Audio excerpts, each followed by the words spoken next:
Ako po sa Rafael de la Peña, operator ng Honda 3070 dito sa Tacloban. Nagamit po ito ng 6 na araw, may total na 18 meters. Ito po ang aking printer head. Hindi pa naman po, bagong palit lang po ito ng July. Ito po ang cupping, good condition ba po. Head clean.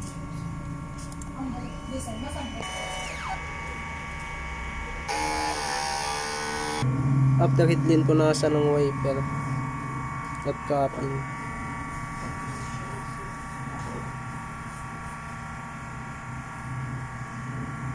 Nozzle test.